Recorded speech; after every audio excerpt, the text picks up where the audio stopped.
계속 진행해 보겠습니다.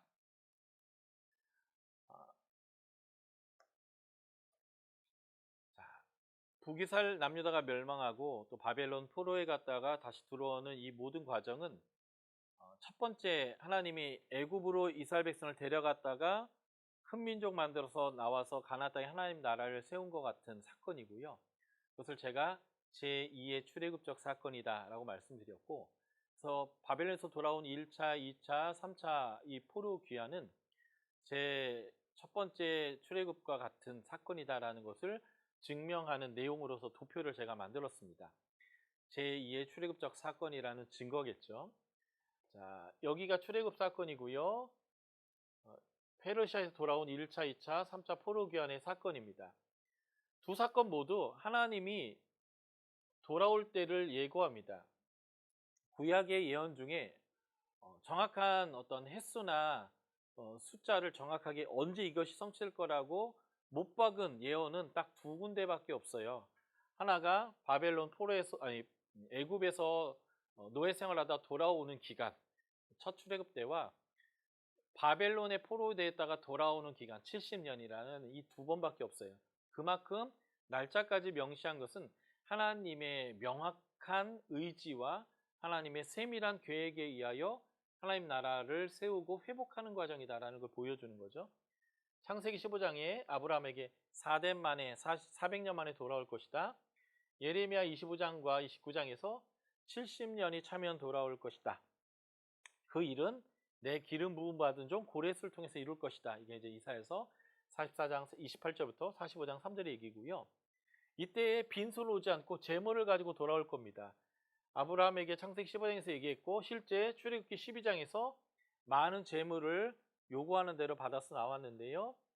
고레스 조서 아닥사스다의 에스라를 보낼 때 아닥사스다가 느헤미야를 보낼 때, 그리고 이 고레스의 조서를 계승하는 다리오의 조서 모두가 성전을 짓고 성벽을 짓고 그리고 회복하는 데 필요한 모든 재물을 제국이 제공하도록 요청하고 있죠. 하나님의 감동으로 일어나고 있고 하나님의 역사가 일어나는데, 출애굽 때는 10가지의 재앙을 통해서 하나님이 역사하셨다면 이제 에스라 느헤미야에 보면 하나님이 스룹바벨과 백성 에스라 느헤미야를 감동해서 이 일들을 이루도록 주관하십니다. 그리고 적국왕이 돌아가라 라고 하는 선포를 하게 되고요. 이때 이방 족속이 함께 동행합니다. 첫 출애굽 때 보면 중다한 잡족들이 함께 했다라고 표현되고 있거든요. 그리고 포로 귀환은 이사야서 14장 1에서 2절에 보면 나그네 된 자가 야곱 족속에 가입되어 그들과 연합할 것이다 이렇게 이제 표현하고 있습니다. 그러니까 하나님의 나라는 유대인의 나라와 동일시되는 게 아니에요. 유대인을 통해서 모든 민족이 구원받고 하나님의 백성이 되는 나라이죠. 그래서 요한계시록 7장 9절 보면 모든 나라와 민족과 방언과 족속 가운데 능히 아무라도 셀 수 없는 수많은 무리가 종려나무 가지를 들고 보좌 앞과 어린 양 앞에서 예배하게 되는, 이게 이제 하나님 나라의 아주 중요한 모습이죠. 그래서 이방인들이 참여한다라고 하는 것 자체가 하나님의 구원의 방향이 무엇인지를 보여주는 겁니다. 이때 인구조사가 이루어지게 되는데 중요하게 제사장과 레위인에 대한 인구조사가 반드시 이루어지게 되고요. 특별히 2차 귀환 때 에스라가 이제 출발하기 전에 사람들을 이렇게 딱 살펴봤더니 레위인, 제사장이 없는 거죠. 그래서 포로 귀환을 아예 중단시키고 레위인과 제사장 그리고 성전에서 일할 느디님 사람들을 더 구해가지고 합류하자 비로소 출발한 그런 내용을 보게 됩니다. 왜 중요하냐면 이스라엘은 제사장 나라이기 때문에. 제사장은 하나님의 율법의 교사입니다. 율법을 가르치는 교사이고요. 하나님의 말씀이 이 땅에 기반이 되도록 하는 역할을 하는 사람들이기 때문에 이 제사장과 레위인을 중요하게 다루고 그래서 따로 인구조사하는 거고요. 신약에서 레위인과 제사장은 목회자가 아닙니다. 목회자를 포함해서 모든 그리스도인이 믿지 않는 자들을 향한 제사장과 레위인의 역할을 하게 되는 거죠. 예. 이때 출애굽에는 모세가 지도자였고요. 1차 귀환 때는 스룹바벨, 2차 귀환 때는 에스라, 3차 귀환 때는 느헤미야가 이게 되겠고요. 그리고 성전을 짓거나 성벽을 지을 때 물론 제국에서 모든 재정을 공급하게 했지만 백성들이 자원하는 예물로 그 성전과 성벽이 지어졌다는 게 굉장히 중요합니다. 그러니까 하나님의 나라의 참여는 자원함이 굉장히 중요하다는 거죠. 하나님이 돈이 없어서 하나님의 백성들의 돈을 내놔라 라고 하는 것이 아니라 하나님의 나라를 함께 이루어가기 위하여 이렇게 요구하시는 것입니다. 이런 식으로 포로에서 되돌아오는 것은 하나님의 나라의 회복의 과정이고 제2의 출애굽적 사건인데 여기서 아주 재미있는 사건이 벌어지죠. 귀환하지 않은 사람들이 많다는 거예요. 귀환하지 않은 사람의 대표가 누구냐? 다니엘입니다. 다니엘은 페르시아 시대 때도 총리를 하면서 귀환하지 않아요. 그러니까 귀환하지 않았다라고 하는 것은 아니 하나님 돌아가라고 했는데 왜 안 돌아가? 불순종하는 거야? 라는 의미로 읽히면 안 되고요.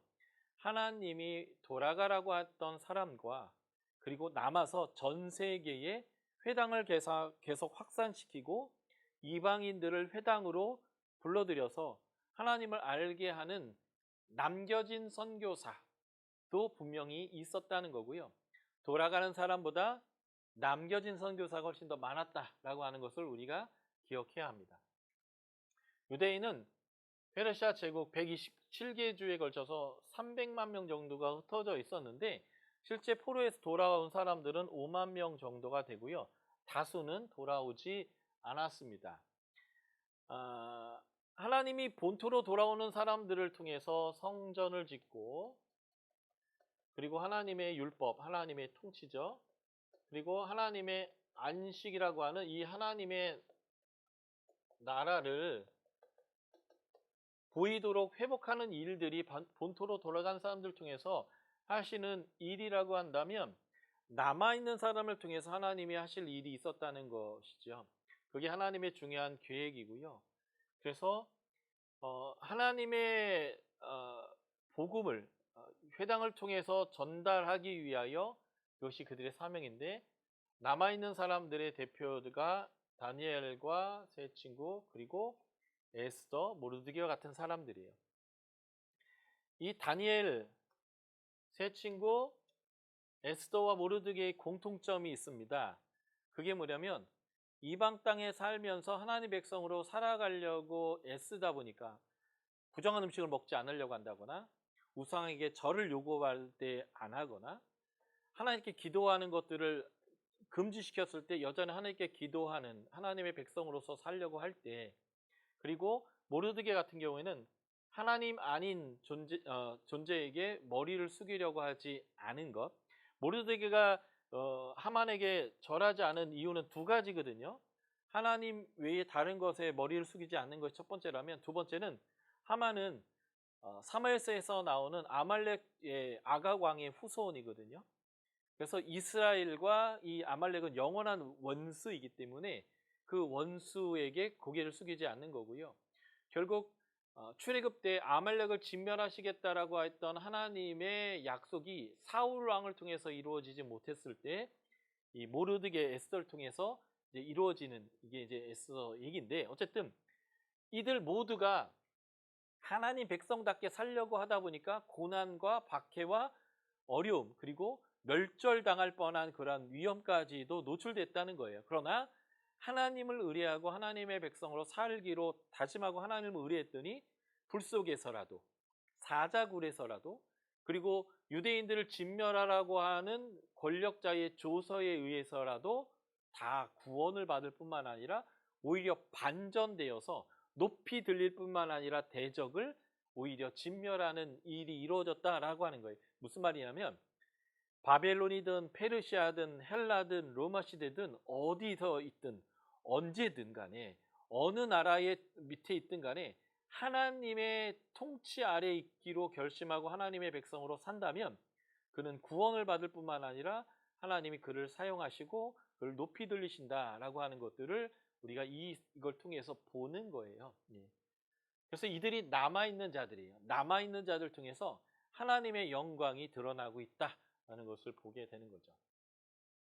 하나님이 동성인 예루살렘과 성전 그리고 제사와 제사장, 하나님이 세우신 왕이 없는 곳에서도 하나님을 왕으로 인정하고 의뢰하면 구원받고 하나님께 영광을 돌리게 된다라는 겁니다. 그래서 다니엘서 1장 거룩한 음식 아니면 먹지 않겠다. 다니엘서 에스더서 보면 하나님의 어떤 거에도 절하지 않겠다. 네, 다니엘서 3장과 에스더서 그리고 하나님의 백성으로서의 기도의 삶을 포기하지 않았던 다니엘 그리고 불임절이 바로 이제 에스더와 모르드의 사건인데 하나님의 백성을 하나님은 어디서든 보호하고 계신다라고 하는 것들을 명확하게 보여주었던 시기가 바로 멸망 이후부터 예수님이 오시기 전까지의 그 역사 안에서 보여주는 거죠. 나중에 여기 하나 더 하면 헬라 시대 때 오늘의 강의 마지막 때 볼 것인데 마카비라고 하는 사람이 헬라의 왕이 성전을 더럽히고 거기에 우상을 세웠을 때 하나님을 의뢰하고 대적하여서 그 왕을 물리치고 성전을 다시 하나님께 봉헌하고 드리는 일이 있어요. 이게 바로 수전절, 하누카라고 하는 절기인데 그러니까 수전절은 헬라 시대거든요. 이 불임절은 페르시아 시대예요. 그리고 이 다니엘의 친구들이 구원받고 샀던 사건은 바벨론 시대에 보여주는 일인데 어느 나라에 있어도 어느 환경에 있어도 하나님을 왕으로 인정하고 의뢰한다면 하나님의 도우심과 구원뿐만 아니라 높이 들린다라는 것들을 이제 이 역사를 통해서 보게 되는 거죠. 자, 귀환하지 않은 사람은 헬라, 로마 시대를 거쳐서 이제 여기가 이제 중간사인데 전 세계에 흩어집니다. 그래서 어떤 일이 벌어지냐면 선교사가 선교지에 가서 열심히 해야 되는 게 현지 언어죠. 현지 언어를 열심히 해서 유창하게 한다 한들 그 사람들이 현지인들이 들었을 때는 이상한 발음, 시원치 않은 발음, 못 알아듣는 발음일 경우가 굉장히 허다하고요. 그리고 특별한 은사가 받지 않은 분들 같은 경우에는 선교지의 음식을 잘 먹는다 해도 김치도 먹고 싶고 한국 음식 먹고 싶고 이제 이렇게 되고 또 비자를 내야 하고 또 심지어 비자를 잘 안 내주는 나라들 때문에 비자 여행을 자주 해야 되고 하는 일들이 계속 벌어지는데요. 이 당시에는 그 땅의 음식을 먹고 그 땅의 국적을 갖고 그 땅의 언어를 정확하게 구사하고 그 땅의 문화와 풍습을 정확히 이해한 상태에서 그들이 가장 잘 이해할 수 있는 방식으로 세계관을 가지고 복음을 전하는 선교사가 된 게 이 사람들입니다. 왜냐하면 바벨론, 페르시아, 헬라, 로마 시대를 거쳐가면서 그 긴 시간 동안 그냥 그 땅에 적응한 사람들이기 때문에 그렇습니다. 바로 그런 사람들을 뭐라고 불러면 헬라파 유대인이라고 불러요. 신약의 복음 전도에 가장 큰 영향력을 미치는 사람은 12사도보다 헬라파 유대인들입니다. 바울, 아볼로, 바나바, 디모데 다 헬라파 유대인들이에요. 하나님이 땅끝까지 가서 복음을 전하라고 하는데도 나아가지 않는 12사도들을 하나님이 쫓아내기 위해서 스데반의 박해, 사도행전 7장이죠. 그리고 사도행전 12장 야고보를 죽이고 사람들을 세상으로 흩어 보내도 12제자들은 유대 지역을 떠나는 것을 굉장히 주저합니다.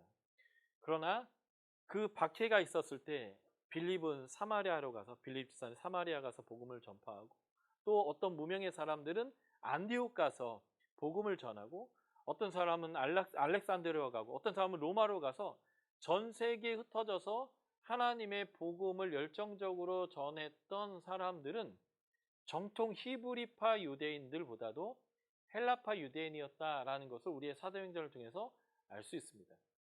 다시 말해서 다니엘의 2장과 7장에서 봤던 내 제국을 이후에 뜨인 돌과 인자와 같은 이 예수 그리스도죠.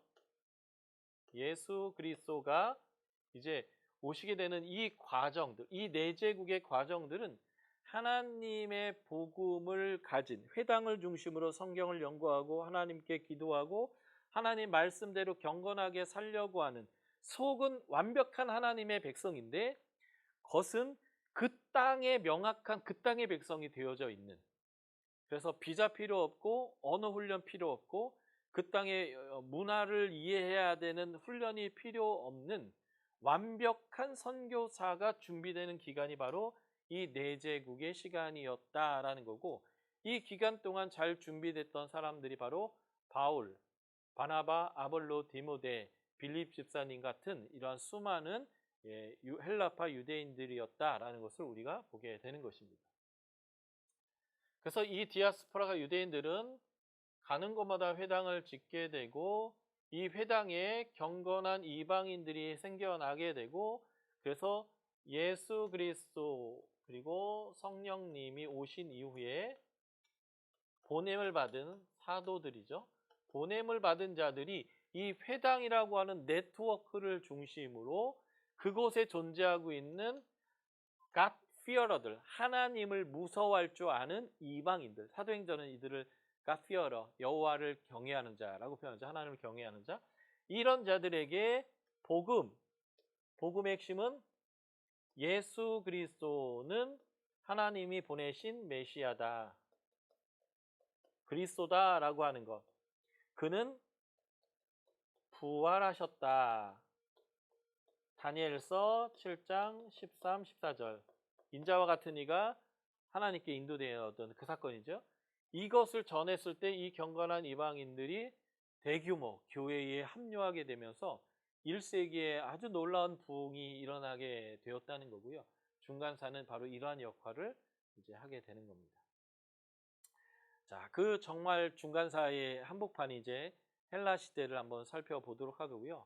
이 헬라 시대 때에 일어난 수많은 일들이 실제 1세기에 예수님과 제자들이 경험하고 이제 실제 이제 석회져 있는 이제 문화와 역사가 되어집니다. 자, 헬라 제국은 이제 우리가 잘 알다시피 알렉산더라고 하는 사람에 의해서 이제 이루어지는 제국입니다. 여기 마케도니아의 작은 나라의 왕자로 태어난 사람이 바로 알렉산더죠. 그래서 이 알렉산더는 우리가 잘 아는 아리스토텔레스의 제자이고, 그래서 그로부터 헬라 교육을 철저하게 받으면서 그의 꿈은 전 세계 가운데 헬라 철학과 헬라의 문화를 이식시키는 것이 그의 일생의 꿈이 됩니다. 그래서 그의 30세의 젊은 나이에 이제 침공을 시작해요. 그래서 첫 번째 전투가 바로 이제 강을 건너와서 이곳에서 이루어집니다. 그라니쿠스 강이라고 하는 이 강에서 이 페르시아와 첫 번째 전투를 하게 되고요. 여기서 승리를 하게 됩니다. 그리고 쭉 밀고 들어가서 이수스라는 곳에서 다리우스 3세와 비로소 이제 만나게 되고 큰 전투를 바로 이 이수스에서 하게 되는데, 여기서 대승을 거두게 됩니다. 그리고 다리오가 넬름 도망을 가는데 이 젊은 이 패기가 넘치는 알렉산더가 쫓아가지를 않고 이 아래로 내려옵니다. 아래로 내려와서 두로를 점령해요. 이 두로는 역사 내내 다른 나라에 완벽하게 점령당해 본 적이 없는 나라입니다. 심지어 남유다를 멸망시키고 성전을 파괴하고 포로로 끌어갔던 이 바벨론의 젊은 왕에게조차도 정복당하지 않았던 나라인데, 이 두로가 정복당하지 않았던 이유가 뭐냐면, 이렇게 여기가 이제 두로라면 요 앞에 섬이 있는데 이것도 두로예요. 우리로 얘기하면 몽골군이 쳐들어오면 강화도로 왕이 도망갔잖아요. 같은데 여기는 점령당해도 여기는 한 번도 점령당한 적이 없어요. 그런데 알렉산더가 폭 60m, 길이 600m의 이 바다를 메우는 길을 만들어서 걸어 들어갑니다. 그래서 점령을 하는 내용이 나와요. 이게 이제 다니엘서에도 나오는 내용입니다. 에스겔서와. 그리고 중요한 것은 이 이집트까지 내려가서 알렉산드리아라고 하는 곳을 점령하고, 이제 원래는 알렉산드리아가 아닌데 이 점령한 곳에 알렉산드리아라고 하는 큰 이제 도시를 만들게 된다는 거예요. 나중에 초대교회의 가장 중요한 4대 도시가 있어요. 기독교 도시. 첫 번째가 여기 안디옥, 알렉산드리아, 예루살렘, 그리고 로마입니다. 굉장히 중요한 것인데요. 복음 전파에 굉장히 중요한 역할들. 바로 이 알렉산드리아 출신의 유명한 복음 전도자가 아볼로 있죠.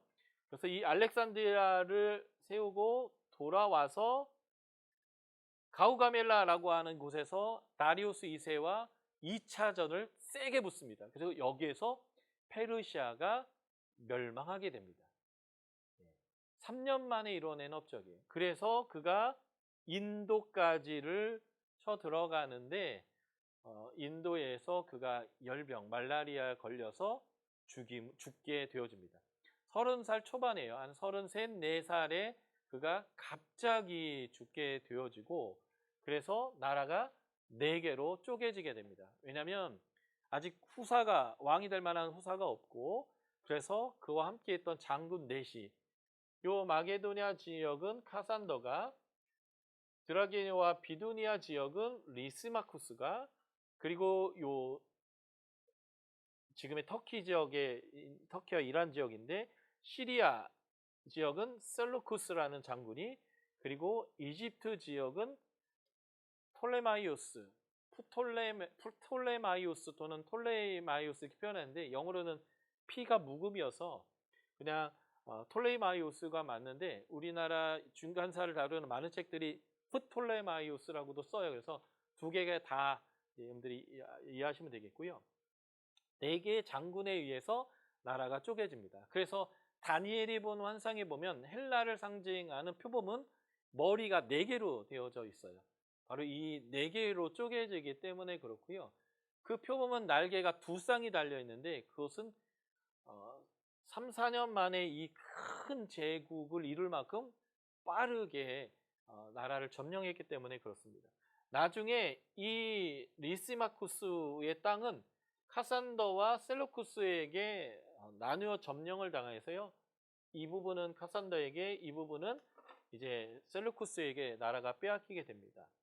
그래서 이렇게 3개로, 이렇게 보라색, 초록색, 그리고 요 주황색으로 이제 3개의 나라로 결국은 통합되게 되는데, 여기서 우리가 이제 관심을 둬야 되는 두 나라는 이 위 시리아 지역에 있는 셀루쿠스와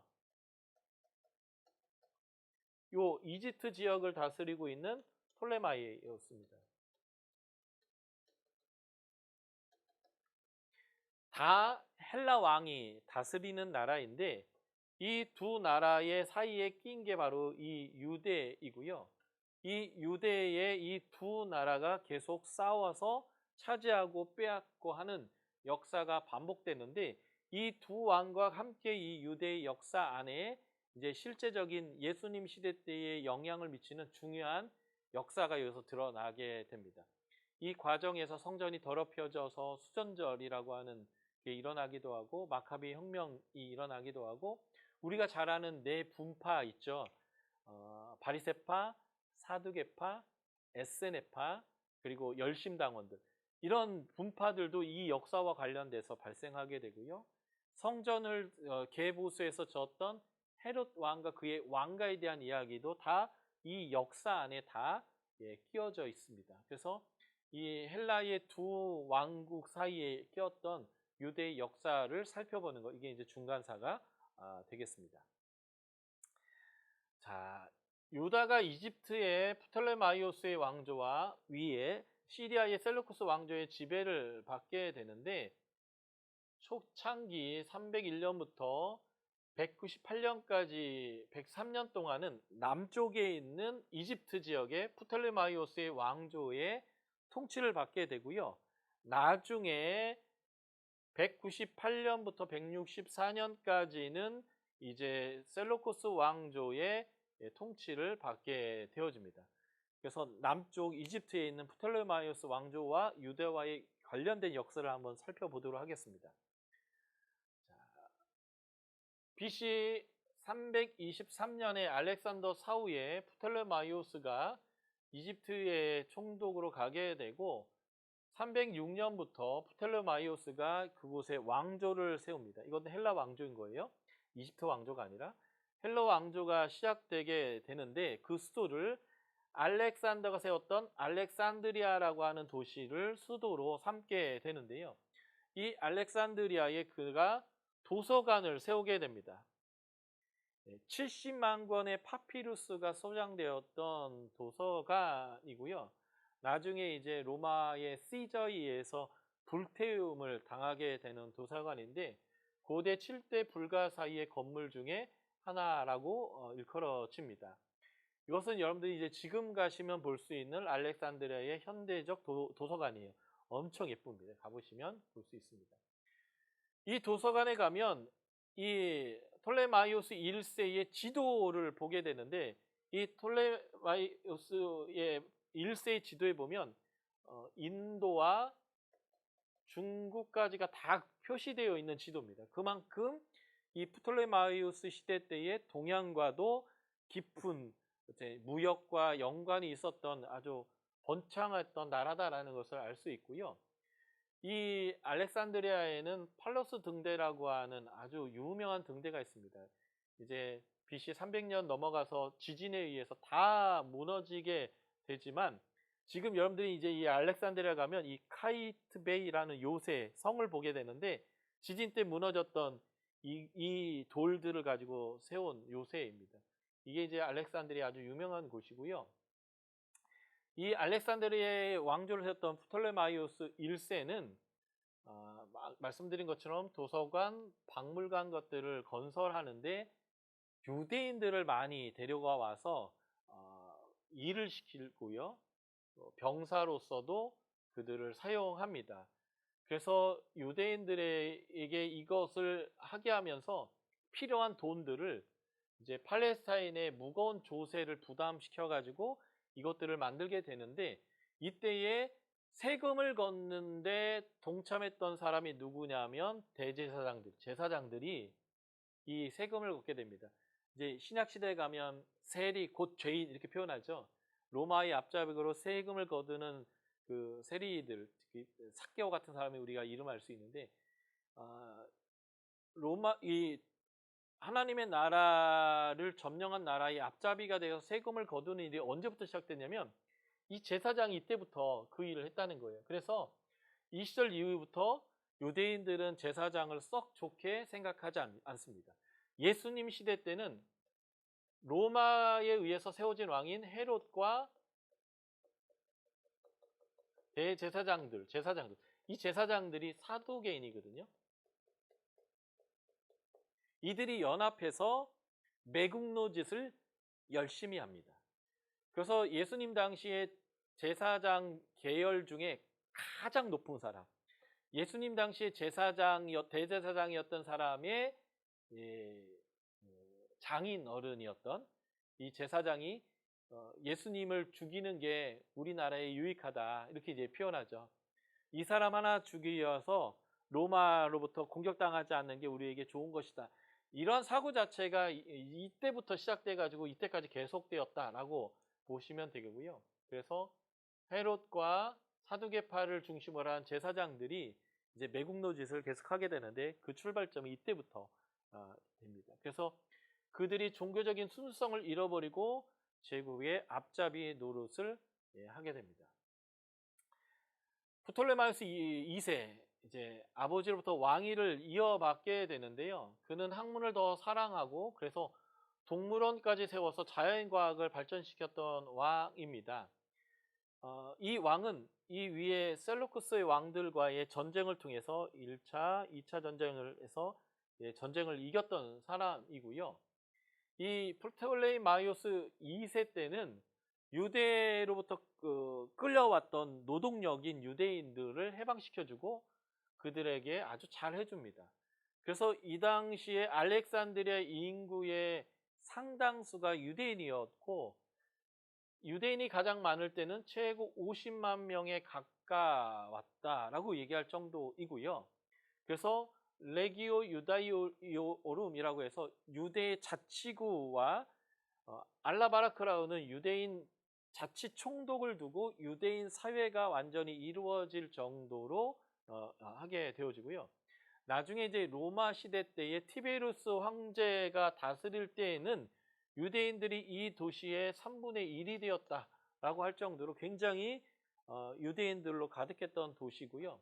바로 이 알렉산드리아의 복음이 전파되어지고 그 복음을 받아들였던 구약의 능통한 학자 아볼로는 전 세계에 복음을 전하는 일들을 이제 감당하게 되고요.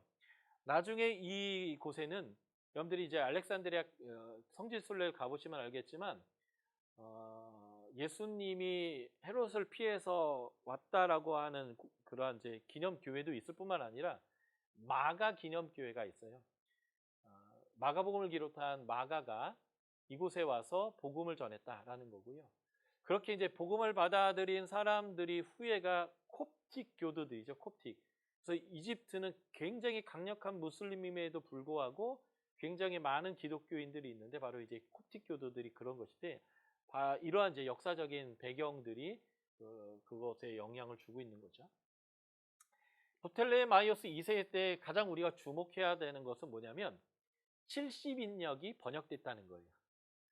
이제는 유대인들이 헬라 지역의 헬라 도시에 살면서 이제는 헬라 말을 이제 많이 이제 하게 되고요. 히브리어를 못 읽게 됩니다.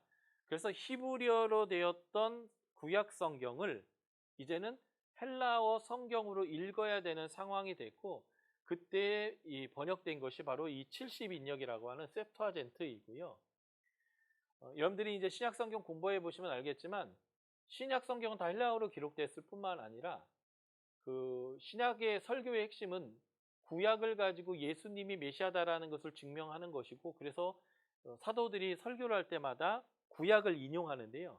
그 인용 코드를 살펴보면 구약 성경, 히브리어 성경을 인용한 게 아니라 70인역을 인용한 걸 알 수 있어요. 이게 무슨 말이냐면 사도들도 1세기 기독교인들 대부분 성경을 히브리어 성경을 읽은 게 아니라 70인역을 읽었다라는 것을 우리가 알 수 있는 거고요. 선교에서 정말 중요한 게 뭐냐면 복음이 들어간 곳에 그 나라의 말로 성경을 번역해야 하는 것. 이게 이제 선교에서 굉장히 중요한 건데 70인역이 번역됐다라는 말은 무슨 말이냐면 헬라어가 통용되는 모든 나라에 복음이 들어가서 그들에게 하나님을 알렸을 때 그들이 성경을 읽을 수 있게 되었다 이런 뜻이에요. 그러니까 선교적으로 어마어마한 돌파가 이루어진 것이죠. 이게 누구에 의해서 이루어졌느냐? 과학과 문학 학문을 증진시키려고 했던 프톨레마이오스 1세의 도서관, 프톨레마이오스 2세의 이 70인역 번역과 같은 이런 일들을 통해서 하나님이 열국의 왕의 힘을 빌어서 전 세계에 복음을 전할 수 있는 성경 번역을 이루었다라고 하는 것이 굉장히 중요한 일이다라는 것이죠. 이게 하나님의 보이지 않는 손길, 섭니다라고 보시면 되겠습니다. 자, 프톨레마이오스 4세로 이제 넘어가면요. 이 프톨레마이오스 4세는요. 셀루쿠스 왕조의 안티고스 3세와 전쟁을 하게 되는데 전투에서 그가 승리하게 돼요. 라피아 전투인데요. 그래서 그가 이 승리한 것을 기념하기 위해서 예루살렘에 이제 방문하게 됩니다. 예루살렘 방문해서 상당히 많은 예물을 드렸는데 보니까 지성소라는 곳이 있다는 거예요. 그리고 여기는 아무도 못 들어간다라고 얘기하는 거죠. 근데 내가 왕인데 내가 궁금한데 들어가야 되잖아요. 그래서 이 지성소를 들어가려고 했다가 마비 증사가 돼서 빡 쓰러져 버립니다. 그 이후에 너무 수치심을 느꼈던 이 프톨레마이오스 4세는요. 이집트에 사는 유대인들에게 프톨레마이오스 2세 때 주었던 모든 특권과 자유권을 다 이제 박탈하게 되어집니다. 자, 여기까지가 이제 이 프톨레마이오스 시대 때의 이제 왕에 대한 유대와 관련된 얘기고요. 이제는 시리아에 있는 이제 셀루쿠스 왕조와 유대인들과의 관계를 한번 살펴보도록 하겠습니다. 자, 셀루쿠스 1세죠. 시리아 총독으로 BC 311년 됐고요. 그는 이제 그곳의 왕조를 창건하면서 안디옥성을 건설하고 그들을 수도로 삼습니다. 프톨레마이오스가 수도로 삼았던 알렉산드리아와 셀루쿠스가 수도로 삼았던 안디옥이 초대교회의 복음 전파에서 굉장히 중심지가 되는 거죠. 그 중간에 예루살렘이 있고요. 그래서 이 세 도시가 전 세계에 복음을 전하는데 굉장히 중요한 역할을 하게 되고요. 특별히 사도행전 7장에 스데반의 박해를 통해서 사람들이 흩어지게 되는데 흩어진 사람들이 바로 이 안디옥에 이릅니다. 그리고 여기서 돌파가 이루어지는데 유대인들은 유대인들에게만 복음을 전하였는데 이 안디옥에서 비로소 유대인이 이방인에게도 복음을 전파하기 시작하는 일이 벌어지게 되고요. 이게 첫 번째 돌파고요. 이방인에게. 두 번째 돌파는 이 안디옥의 사역자들이 하나님을 섬겨 기도하고 금식하고 있는데 성령님 말씀하시죠. 바울과 바나바를 이방의 선교사로 파송해라. 그래서 그것에 순종하여 이방을 위한 선교사 파송. 지금까지는 박해를 통해서 쫓겨나가면서 사람들이 흩어졌는데 자발적으로 이방을 위한 선교가 시작된 게 바로 이 안디옥 교회인데요. 이러한 돌파가 이루어진 선교의 중심지, 바로 이 안디옥이 바로 이 셀루쿠스에서 세워진 그런 도시다라고 하는 것을 기억하시면 좋겠습니다. 안디옥에 있는 교회터, 회당터, 이제 안디옥에 대한 전경이고, 여러분들이 이제 터키의 성지순례 가시면 볼 수 있습니다. 또 여기서 우리가 주목해야 되는 게 길리기아 다소죠. 셀루쿠스는 수도를 안디옥에 세웠지만 교육의 중심지로는 다소를 세웠습니다. 다소가 바로 대학의 도시예요. 교육 도시죠. 여기를 고향으로 두고 있는 사람이 바로 헬라파 유대인 바울입니다. 바울이 여기서 자랐기 때문에 그는 헬라 철학에 정통합니다. 그래서 사도행전에 나오는 사도 바울의 설교나 바울의 서신에 나오는 바울의 설교들을 보면 헬라 철학의 교과서에 나오는 표현들을 상당히 많이 사용하고 있습니다. 다시 말해서 히브리적인 사고의 복음을 헬라인들이 이해할 수 있도록 전달할 때에 헬라어가 능통할 뿐만 아니라 헬라 철학적인 교육을 잘 받았기 때문에 예를 들어서 그들이 잘 이해할 수 있도록 복음을 아주 효과적으로 잘 전했던 사람이 바울이라는 거예요. 바로 이 다소의 출신의 바울이 헬라 교육을 받은 후에 예루살렘으로 유학을 옵니다. 그래서 가말리엘의 문화, 힐렐 학파의 가말리엘, 이 가말리엘은 사도행전에도 나오는 사람이죠. 가말리엘의 문화에서 유대적인 복음, 율법을 공부하게 되고, 그래서 이 유대적인 하나님의 말씀을 헬라적인 옷을 입혀서 효과적으로 복음을 전했던 사람이 다윗인데, 바로 이 길리기아 다소가 바로 이러한 교육 도시였고 여기에서 그가 태어났기 때문에 그래요. 그래서 바울은 헬라적인 전달 방법과 히브리적인 복음의 핵심을 갖고 있었고, 여기 하나 더 장점이 있었죠. 그는 로마 시민권이라고 하는 이 권리까지도 갖고 있었던 거예요.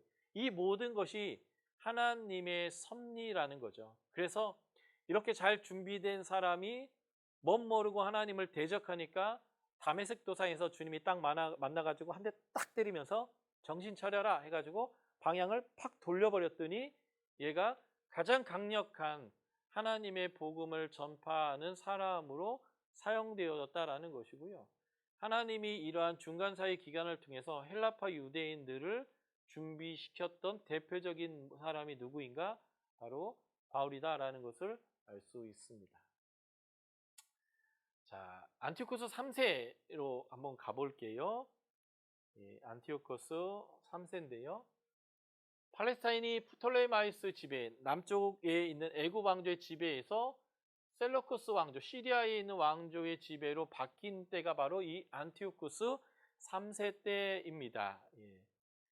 이 안티오코스 3세는 프톨레마이오스 4세와의 전쟁에서는 패배했지만 프톨레마이오스 5세 에피파네스와의 전쟁에서는 파니움에서 승리함으로써 이 시리아가 드디어 이제 유다 지역을 이제 지배하게 되는 일이 이제 벌어지게 되겠고요.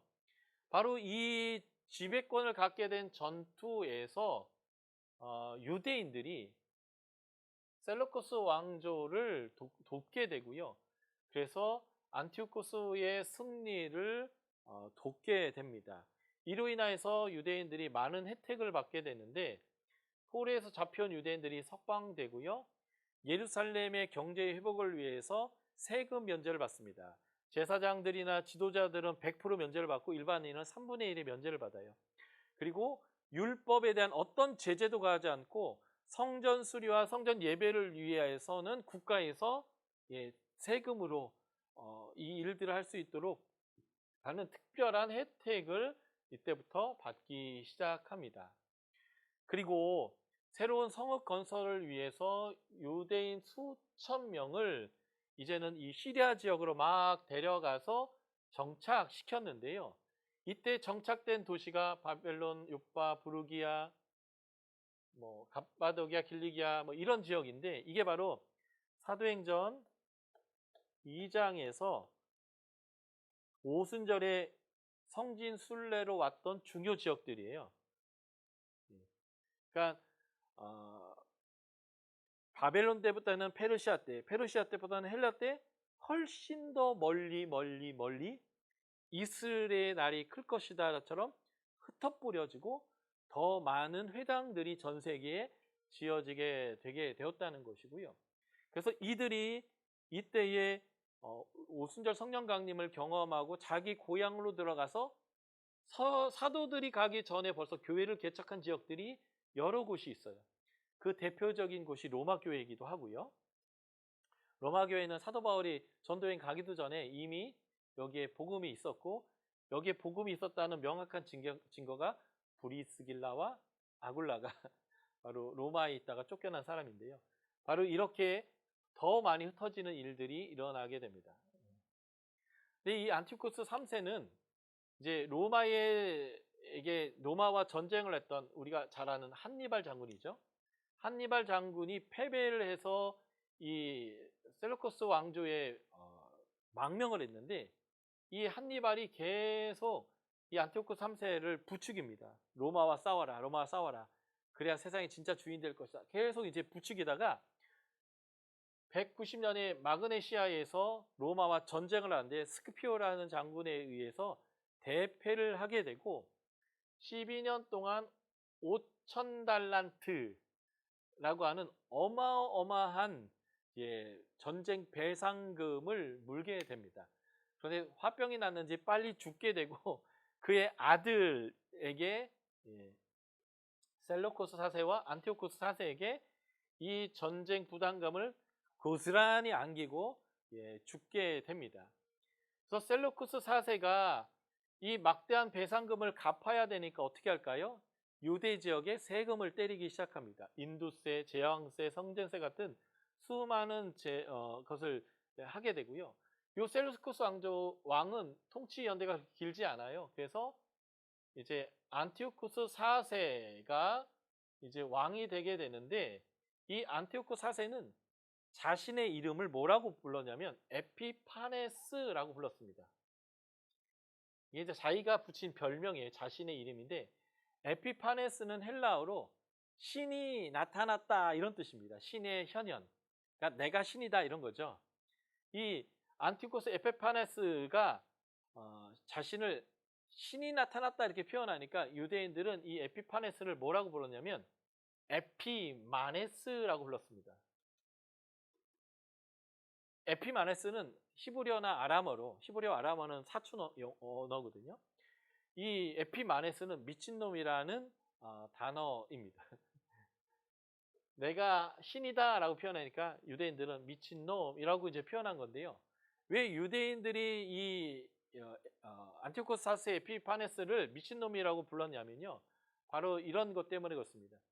이 사람은 헬라의 문화를 전 세계에 이식시키려고 하는 그리스 문화의 신봉자로서 유대인들에게 하나님의 율법에 근거한 그들의 문화를 버리고 헬라화되기를 강요했던 사람입니다. 그래서 체육관, 경기장, 대중 목욕탕 같은 건물, 헬라 문화를 이렇게 전파했고요. 심지어는 자신을 제우스로 숭배하도록 했습니다. 내가 신의 현인이니까요. 그래서 유대인들은 그의 헬라 운동에 반대를 취했고 그래서 계속 충돌했기 때문에 그렇고요.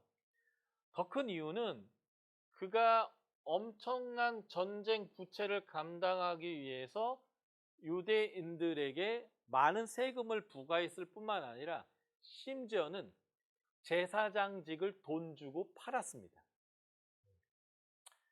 이 당시에 유대의 제사장은 오니아스 3세였는데 이 오니아스 3세의 동생인 요수아라는 사람이 있었어요.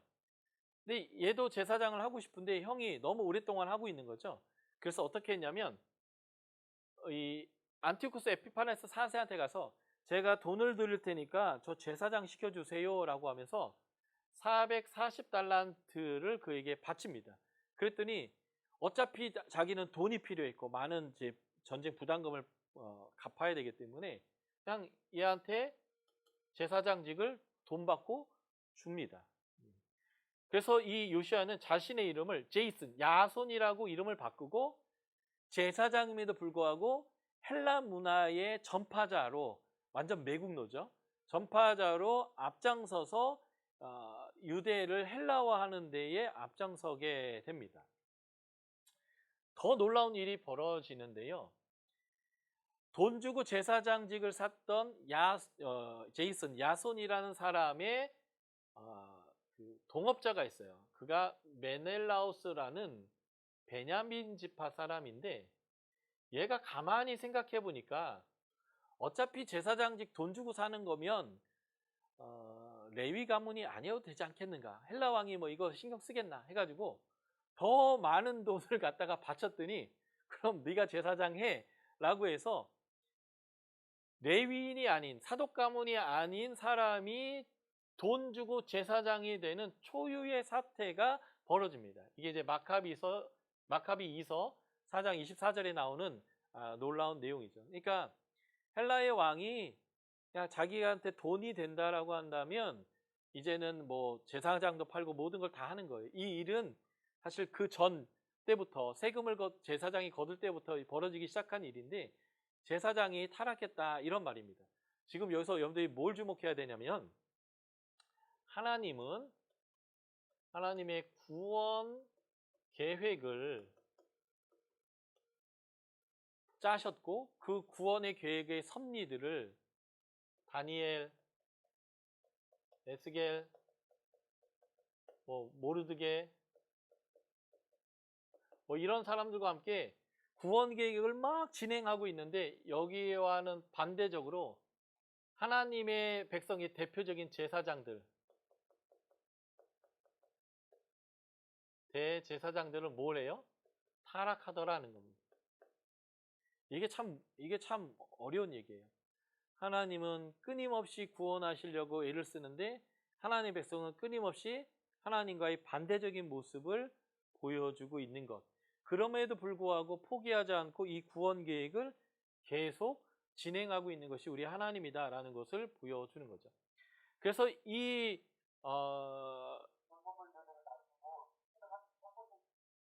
이런 제사장들의 타락과 헬라 왕의 폭거 이런 것들을 대항하기 위해서 하시딤이라고 하는 조직이 나오게 되는데 이 하시딤으로부터 나중에 갈라나온 게 바리새파와 에세나파입니다. 경건하게 하나님의 말씀대로 살려고 하는 사람들. 또 신약시대에 중요한 네 분파 있잖아요. 사두개파. 이 사두개파가 바로 이 제사장들을 중심으로 한 타락한 권력과 돈을 또 중심으로 이제 하나님의 성전을 자신의 삶의 도구화하는, 자기가 잘 먹고 잘 살려고 하는 도구화하는 사람들, 이게 이제 사두개파의 이쪽 계열이고요. 이런 타락에 반대하여 하나님 나라를 지켜내려고 하는 경건한 사람들이 하시딤인데 이들로부터 또 두 개가 나누어지는 거예요. 하나는 백성들의 삶의 현장에서 하나님의 백성들을 훈련시키고 하나님의 백성으로 살아가도록 가르치는 율법 교사들이 나오는데 이게 바리새파이고요. 바울이 여기에 속해 있는 거죠. 또 하나는 나는 이거 싫다. 메시아가 올 때까지 나는 광야에 나가서 경건하게 살겠다라고 하면서 수도원 운동처럼 광야로 나갔던 경건한 사람들이 있는데 그들이 바로 에세네파인데요. 바로 예수님 시대 때에 이 바리새파와 에세네파가 나오게 됐던 중요한 이 하시딤이 바로 이 에피마네스, 유대인들이 미친놈이라고 불렀던 안티오쿠스 4세 때에 성직이 막 매매되면서 이러한 이제 경건의 운동이 일어났다라는 것을 이제 우리가 볼 수 있습니다. 조금만 더 할게요. 이 안티오코스 에피파네스는 로마에게 전쟁 부담감을 계속 갚아야 되기 때문에 이집트와의 전쟁을 계속 하게 됩니다. 그래서 이집트와 전쟁하러 이렇게 이제 내려가는데요. 문제는 이 안티오코스 에피파네스 4세가 애굽을 치러간 사이에 돈 주고 제사장 됐다가 그의 동업자한테 뒤통수 맞고 제사장에서 쫓겨난 이 야손이 메넬라우스를 축출하고 다시 제사장이 되려고 합니다. 그래서 애굽에서 승리하고 다시 돌아오던 이 안티오코스 에피파네스가 이렇게 예루살렘에 다시 와서요. 야손을 쫓아내고 메넬라우스를 구원합니다. 이러면서 성전에 있는 돈도 싹 쓸어갑니다. 그리고 이 다음에 또 한 번, 그 다음 해에 전쟁을 일으켜서 애굽으로 또 이제 내려오게 되는데 이때는 패배를 합니다. 패배를 하고 돌아가던 이 안티오쿠스가 또 열이 받아서 어떻게 하냐면 예루살렘에 또 들어와서 유대인들을 학살하고요. 예루살렘 성전 뒤에다가 아크라라는 것을 세웁니다. 지금 이 그림은 예수님 시대 헤롯 성전이지만 요 성전 뒤에 안토니 요새가 있어요. 이 안토니 요새의 출발점이 바로 이 아크라인데요. 이 당시 제사장들은 성전에서 일할 제사장의 복장을 이 안토니 요새에다 보관했습니다. 그래서 성전에 들어가려면 옷 좀 주세요 해서 받아가지고 성전에서 일하고 다시 반납하는, 다시 말해서 이 요새를 중심으로 유대에서 돈이 가장 많이 나오는 이 성전을 로마가 지배했다라는 것을 볼 수 있고요. 사도 바울이 사도행전 21장에서 예루살렘에 이 성전에 들어갔다가 사람들에게 죽을 뻔하는데 로마 군대가 와서 체포해 가잖아요. 그것이 뭐냐면 이 탑 위에서 늘 지켜보고 있다가 문제가 있으면 로마 군대가 출동했기 때문에 사도 바울이 그렇게 구원받을 수 있었던 거죠. 바로 이 안토니 요새의 출발점인 이 아크라를 세우고 돈줄인 성전을 지배했던 사람이 바로 이 안티오쿠스 에피파네스인데요. 이 안티오쿠스 에피마네스, 미친놈이라고 불렀던 가장 큰 이유는 바로 이겁니다. 성전을 장악하면서 그거 어떻게 했냐면 유대인들은 이방의 관습을 이제는 따라야 된다. 성소에서는 제사 드리지 마라. 안식일, 유월절과 같은 그 하나님의 절기를 지키지 마라.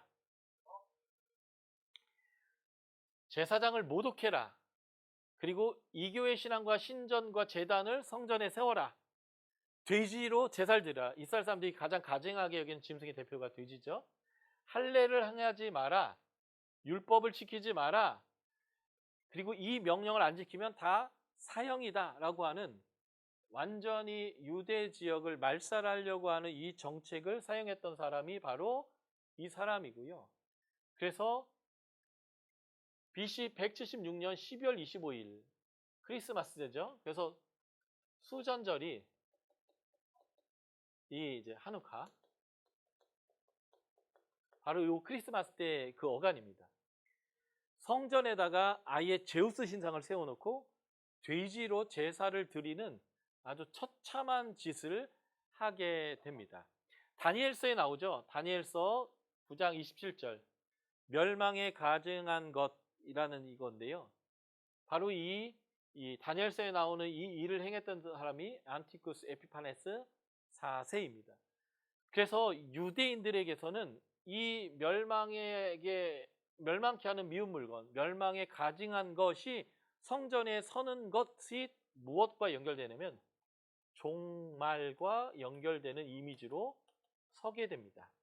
그래서 예수님이 마태복음 24장, 마가복음 13장, 누가복음 21장 말세에 대한 가르침이죠. 종말에 대한 가르침을 하실 때에 성전의 멸망, AD 70년의 성전의 멸망에 대한 예언을 하면서 멸망에 가증한 것이 서지 못할 것에 서는 것을 보거든 너희는 뒤도 돌아보지 마라. 겉옷도 가지러 가지 말고 얼른 산으로 도망하라 라고 이제 예수님이 이제 말씀하셨는데, 유대인들은 그 말을 정확하게 이해할 수 있었다는 거죠.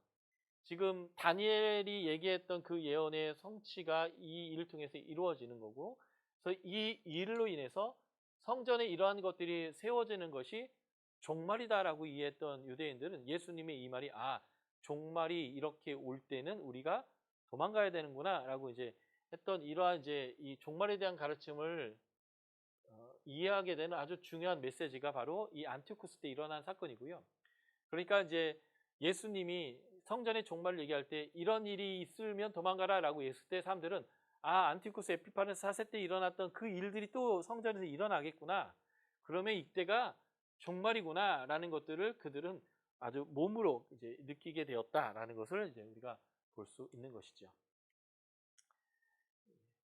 그래서 이 안티오쿠스 에피파네스 4세에 이러한 잘못된 일이 있었을 때 다니엘과 다니엘의 세 친구와 에스더와 모르드게처럼 하나님의 백성으로서 하나님을 의지하고 불의에 항거하려고 했던 사람들이 일어납니다. 이제 오후에 우리가 점심 먹고 봐야 될 내용인데 그게 바로 마카비 혁명이고요.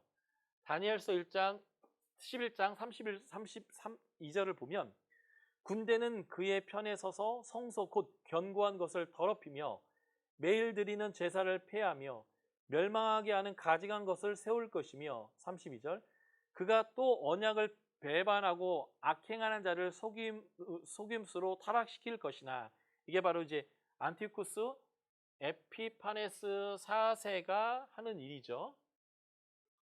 오직 자기 하나님을 아는 백성은 강하여 용맹을 떨치리라. 바로 이 일을 이뤘던 것이 바로 하스모니안 가문의 마카비 혁명이고요. 이 하스모니안 왕가에 대한 이야기를 우리가 이제 좀 살펴보면 여기서 이제 헤롯 가문의 등장, 그리고 바리새파와 사두개파의 갈등, 이제 그리고 이제 로마의 개입, 뭐 이런 이제 이야기들이 이제 이루어지게 될 것입니다.